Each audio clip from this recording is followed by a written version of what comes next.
Many people today work their whole lives for one target, retirement. But some die before ever reaching it, and others reach it, only to realize they don't know what to do with themselves. Modern society views work as a grind. You endure until a certain age, until you can finally stop. But the early Christians saw things completely differently. To them, labor wasn't a trap to escape or a means to get rich. It was sacred. So let's step back in time to see how they viewed work and why they didn't work for retirement like we do today. To begin, in the ancient world, there was no general concept of a pension or a retirement plan. The closest equivalent was reserved for Roman soldiers who received land plots or bonuses after decades of military service. So for the most part, ordinary people during this time lived day to day with small wages. They labored for their daily wages. They farmed just enough to eat for the day or season, and they didn't have giant freezers or warehouses to hoard surplus goods. Instead of relying on institutional safety nets, they relied on the community, as it was essential back then for survival. Church parishioners would share with each other, whether it be food, clothing, or other items. As recorded in Acts 4, early church communities shared what they had, so that no one was left in need. When people grew elderly, they weren't sent off to retirement homes. Their families and faith communities cared for them directly. This way of thinking is different than ours today. Today, work is mostly about material gain. How much money can I gain, and when am I going to be rich, so I don't have to work anymore? But the early Christian community turned this way of thinking on its head and directed it to God. Their mindset shifts the focus from accumulating individual wealth to cultivating communal love. Instead of spending decades stressing over financial independence, they gave that time to each other and strengthened the family unit.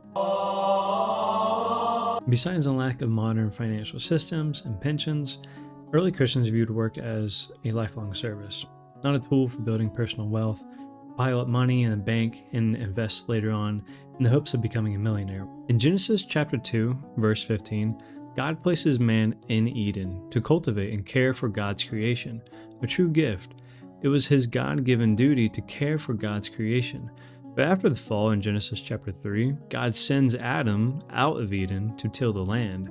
So in a way, like Adam, God sends all of us to work until we return to God. And this is how the early Christians treated work. They honored it as a calling. Work wasn't a temporary nuisance, it was a way to glorify God, perfect a craft over a lifetime, and pass that knowledge down to the next generation. With this mindset, early Christians viewed work as something to do their whole lives. St. Augustine wrote in his work on the work of monks that physical labor is honorable, noting that Jesus himself worked as a carpenter. But this countered the Greco-Roman culture at the time, which looked down on manual labor, as degrading work fit only for slaves or the lowest class. To St. Augustine, Jesus gives us the ultimate example of what it means to work. In addition, St. John Chrysostom frequently challenged wealthy citizens who used labor merely to inflate their status and hoard luxury while ignoring the poor. He turned the concept of labor on its head, warning against idleness and material pursuits. During his time, labor was seen as something similar to what it is today, as a way to increase your status and money. And he was rebuking the wealthy for missing the concept of hard work to cover up their own greed while denying charity to those who were actually suffering. But Chrysostom taught that true holy work builds charity, prevents idleness, and provides an honest living to share with those in need. Specifically, he said that true work came from prayer, the protection of the injured, and all other things like this that are genuine. Another crucial factor is that early Christians believed with deep conviction that Christ would return before the end of their earthly lives. If you look at St. Paul's letters, you'll find that they frequently express a sense of urgency. In his mind and the early Christians, the Lord was at hand, meaning the time has come and salvation was near. And because they believed the present world was passing away, stockpiling wealth for a distant future made little sense.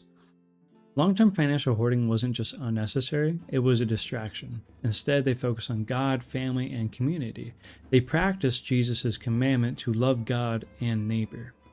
This sense of urgency inspired the early Christians. It fueled their devotion, gave them hope during brutal persecutions, and created a fire to spread the faith, and it gave them courage in the face of martyrdom. Leaders like St. Polycarp went to the stake knowing that earthly life and assets were temporary compared to that in heaven. This imminent mindset obviously came into question after the early church fathers and apostles passed on. So over time, as generations passed, the church developed a deeper theological understanding of Christ's timeline. But in a way, our mindset should be like that of the early Christian, who thought Jesus would return by the end of their lives. Because the core lesson remains, our time on earth is brief. Whether Christ returns tomorrow or we pass away in old age, every human face-to-face meeting with God comes sooner than we think. Now, of course, early Christians viewed work as a lifelong service, but they still valued rest. They never rejected it. They understood that God rested on the seventh day of creation, and so Jesus explicitly taught the Sabbath was made for man, not man for the Sabbath. Rest after hard labor was essential for physical, mental, and spiritual health. It's good for himself, his family, and his community. They knew about stress and what overworking could do to a man. However, there is a distinct difference between restorative rest and permanent idleness. Modern retirement often promotes the idea of doing nothing, a passive lifestyle that early Christian writers actively warned against. To them, God calls us to active participation in life and faith for as long as we have breath. To wrap it up, work is not a modern invention. It wasn't a post-industrial idea designed to fund a 401k, a dividend portfolio, or a Bitcoin stash. It was created by God before the fall as a continuous way to serve Him, provide for family, and build up the community. And early Christians knew this. They didn't work for retirement not because pensions didn't exist, but because the concept of work was understood differently back then. Their hearts were fixed on something far greater than material comfort. They didn't store up cash in their bank. They didn't invest thousands in Bitcoin. They didn't focus on maximizing their 401k or dividends. They focused on God and family. They knew God would provide for them no matter what they did. Being rich didn't cross their mind. They probably remembered Jesus telling the rich man to sell all his things to enter heaven, meaning material things didn't matter. What mattered was God, family, and community. Now, if you made it this far and you enjoyed the video, hit the like button, subscribe, and drop a comment below with your thoughts on how we can apply this mindset today. And stay tuned for more Catholic theology and history.